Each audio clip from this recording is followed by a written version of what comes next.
এই বাংলাদেশে কলেজ ইউনিভার্সিটিতে যতবার অন্যায় অবিচার হয়েছে এই ছাত্র সংগঠন ততবার প্রতিবাদ করেছে। এখন ওদের পরিচয় ঢাকা ভার্সিটিতে পাওয়ার পরে অনেকের আবার ঘুম নাই। আমরা কইছিলাম নি তো, তুই কি কইছ?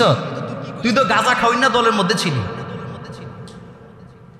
জিজ্ঞেস করছে আপনাদের এই দল এটা কি বলে না, বলছে এটা ঢাকা ভার্সিটিতে এটা নাকি রক কাটে।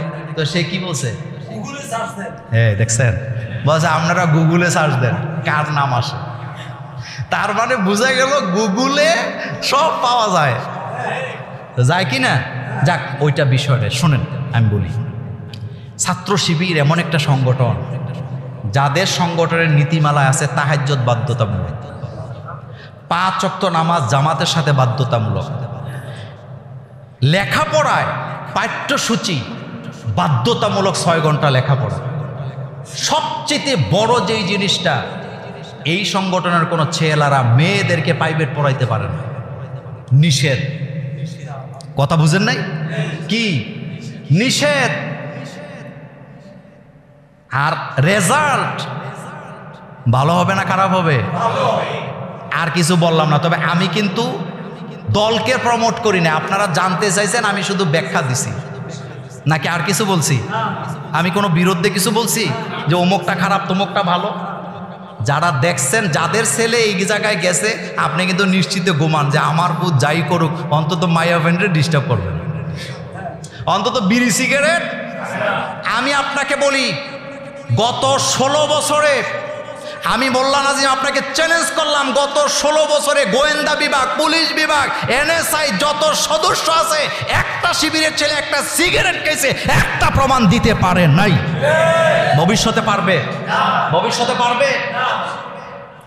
আপনি যদি গণতন্ত্রে বিশ্বাস করেন, আপনি যদি বৈষম্যতাকে সমতায় ফিরাতে চান, তাইলে যে কোনো আদর্শ লালন করুক তাকে আপনি কি দিবেন? সম্মান দিবেন, তার কাছ থেকে কি করতে দিবেন। আমি আমার আল্লাহকে সাক্ষী রেখে আল্লাহর জাতের কসম করে বলি, আমার কাছে ছাত্রদল, ছাত্র শিবির, ছাত্র ইউনিয়ন, ছাত্র লীগ আলাদা কিছু নাই। কিন্তু সবাই যার যার আদর্শ নিয়ে মাঠে কাজ করো, কলেজে কাজ করো, ইউনিভার্সিটিতে কাজ করো। কেউ কারোরে হামলা দিও না, কেউ কারোরে মামলা দিও না, কেউ কারোরে দৌড়ানি দিও না, মারামারি করো না। সবার মত আদর্শকে নিয়ে চলতে দাও। এটাই হবে সম্প্রীতি, এটাই হওয়া দরকার গণতান্ত্রিক একটা দেশের কি নীতি। কিন্তু আপনি তকমা দিয়ে অমুকরে ঠেকাও, তমুককে ঠেকাও, কিন্তু ঠেকাইতে ঠেকাইতে নিজের ঘরের ভিতরে শিবির। কথা কন না কেন? আমি মোল্লা নাজিম, আমি আল্লাহর কসম করে বলি, কুমিল্লার আওয়ামী লীগের এক নেতা আমাকে বলছে, আমার একমাত্র একটা মেয়ে আছে, আপনি তো তাদের সাথে সম্পর্ক ভালো, একটু শিবিরের ভালো টালো নেতা ছিল, এরকম একটা ছেলে আমার মেয়ের জন্য দেখেন তো। কুমিল্লার কথা বলছি আমি, বাংলাদেশ না। আমি বলছি, আপনার মাথা ঠিক আছে? আপনি হলেন চেতনাদারী লোক। কয় হুজুর সব বুঝি। সে নিজে বলেছেন, আমি বিশ্বাস করি যে এই ছাত্র সংগঠনের ছেলের কাছে আমার মেয়ে বিয়ে দিলে অন্তত মাইটের খাবে না, যৌতুক টৌতুক লাগবে না। আপনি এগুলা বাদ দেন। আপনার কাছে এত, আপনি মাথা গরম হয়ে যান, চোখ রাঙ্গায় ফেলেন একটা দলের নাম শুনলে, তা আপনি তার কাছে গেছেন কখন? আপনি তো যান নাই। সবাই যার যার আদর্শ নিয়ে ময়দানে থাকুক, আমাদের কোনো আপত্তি আছে? কিন্তু আপনি একটা দলকে নির্দিষ্ট করে নিষিদ্ধ করতে চান কেন? যোগে যোগে ক্ষমতা লুবিরা আমাদের মানচিত্রকে বড় বানায় নাই, ছোট বানাইছে। সুলতান সুলেমানের ইতিহাস যদি আপনি পড়েন, দেখবেন তিনি কি তার মানচিত্রের আকার বাড়াইছে না কমাইছে? হযরত ওমর রাদিয়াল্লাহু তাআলা আনহু, তিনি তার মানচিত্রের আকার বাড়াইছে না কমাইছে? একমাত্র আমার দেশ বাংলাদেশে অবৈধ পন্থায় ক্ষমতা ধরে রাখার জন্য যুগে যুগে আমার মানচিত্রকে তারা কেটে টুকরা টুকরা করতে চাইছে। আমার জমি আরেকজনকে দিয়েছে, আমি নাম বলবো না। আমার জমি আমার দ্বীপ আরেকজনকে দিয়ে দিছে, আমার জমি আরেকজনকে দিয়ে ক্ষমতায় থাকতে চাইছে। তারা দেশপ্রেমিক হয় কেমনি আমার বুঝে আসে না। দেশপ্রেমিক তো তাদেরকে বলে যারা 1 ইঞ্চি জমি কাউকে, আমার হক আমি দেব কেন? এটার জন্যই তো আমি শপথ নিয়েছি আমার জমিকে আমি হেফাজত করব। সাহস নাই, কি নাই? সাহস নাই। আপনার যদি সাহস থাকে, আপনার মানচিত্রটা কত বড় এটা বিষয় না, আপনার ভয়ে দেখেন না এখন কিন্তু দাদাবাবুরা খুব ডরে ডরে আছে। কোন ফেস লাগে? কারণ 7 সিস্টারের অবস্থা, আপনারা অনেকে 7 সিস্টার মনে করতেছেন কোনো নারীদের কথা। সচেতন হন। 7 সিস্টারে ঘুম নাই, 7 সিস্টারে কি নাই? ঘুম নাই। সাসা আপনা যান। এজন্য যারা আমাদের বিরুদ্ধে খুব রঙ্গমঙ্গ করে বক্তৃতা দিচ্ছ বোম্বে কি বলে দিল্লিতে বসে বসে, আমাদের নিয়ে চিন্তা করো না, আগে তোমারটা তুমি সামলাও। তোমারটা আগে তুমি সামলাও। তোমার ঘরেই তো শান্তি নাই, তুমি আরেকজনকে কি শান্তি দিবা? এই বুদ্ধি দিয়া নিজেদের ক্ষতি হবে, কয়েকদিন পরে নিজেরা দালাল হিসাবে চিহ্নিত হবা, কিন্তু কখনো সুসম্পর্ক গড়ে ওঠা সম্ভব না। এটা কিচ্ছা বলি আপনাদেরকে। এটা হলো গ্রামের এক সর্দার, খুব বুদ্ধি দেয় মানুষকে। একতারা 2 ভাই, বাপের সম্পদ বলতে কিচ্ছু নেই, একটা গাবি আছে আর একটা তাল গাছ আছে। বুঝেননি কথা? তো সর্দারের কাছে গেছে, যায় বলছে আপনি তো সর্দারি করেন, ভাইয়ে ভাইয়ে ঝগড়াঝাটি ভাল লাগে না, আপনি একটু ভাগ করে দেন। তো সম্পদ কি? কই বাড়িটা 2টা ঘর আছে, একটা তাল গাছ আর একটা গাবি আছে। বুদ্ধিজীবী বলতেছে আমাকে একটা দিন সময় দিয়ে চিন্তা ভাবনা করি কিভাবে সুবিচার করা যায়। তবে পারলে রাত্রে একটা 500 টাকার নোট নিয়ে একটু দেখা করি, চা পানি তো লাগে।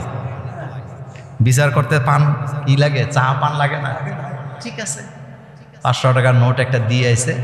পরের দিন সকালবেলা বিচার বসছে, বৈশা উনি ভাগ করতেছে। যে টাকা দিছে তাল গাছ ভাগ করার সময়, যে টাকা দিছে তারে কইছে তাল গাছ উপরেরটা তোর আর নিচেরটা তোর ভাইয়ের।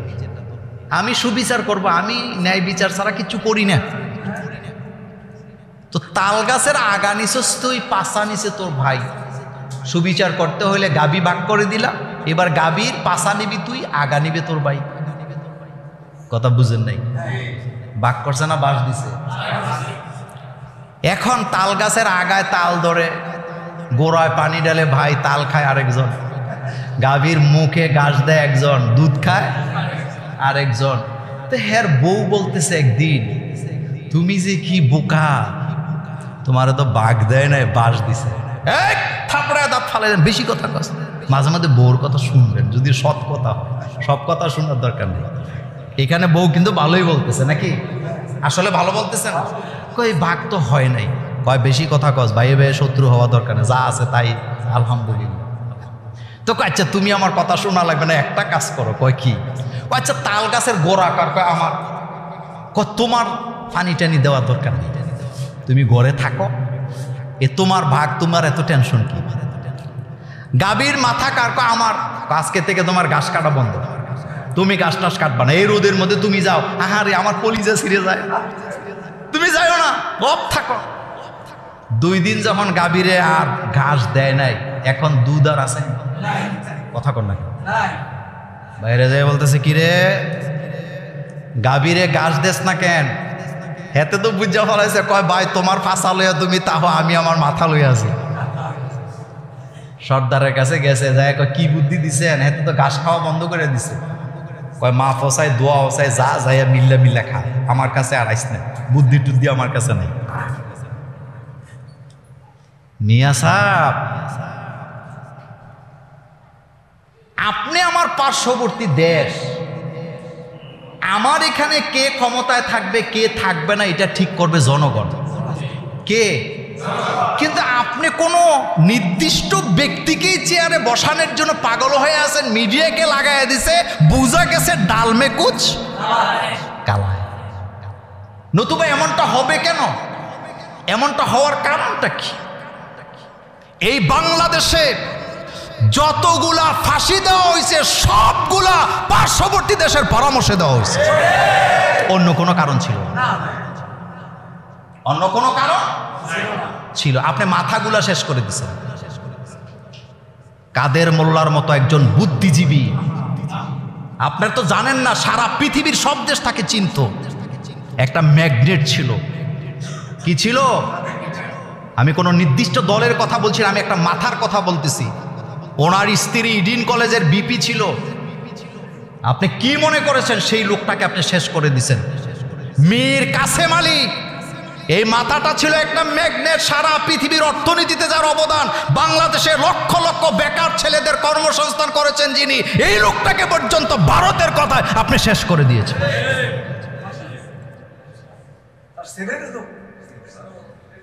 আপনি চিন্তা করতে পারেন? ইসলামী ব্যাংক আপনি খাইয়ে পারেন, তা আপনি আরেকটা ব্যাংক বানাইতে পারলেন না কেন? ইসলামী ব্যাংক, আমি আপনাদেরকে বলি, ইসলামী ব্যাংক যতবার বিপদের মুখোমুখি হয়েছে আল্লাহ এটাকে রক্ষা করছে আপনাদের ভালোবাসার কারণে। এটা ইনশাআল্লাহ আবার মাথা উঁচু করে দাঁড়াবে। এটা মানুষের, আপনি জানেন না, এই ইসলামী ব্যাংক তৈরি হয়েছে পান দোকানদার, মসজিদের ইমাম সাহেবের দাওয়াতের টাকা বালিশের নিচে জমানো টাকা দিয়ে ইসলামী ব্যাংক হয়েছে। কোনো চোরের কালো টাকা সাদা করার জন্য ইসলামী ব্যাংক তৈরি হয় নাই। ইসলামী ব্যাংকের ইতিহাস পড়বেন। এশিয়া মহাদেশের শ্রেষ্ঠতম একটা ব্যাংককে আপনি শেষ করে দিচ্ছেন।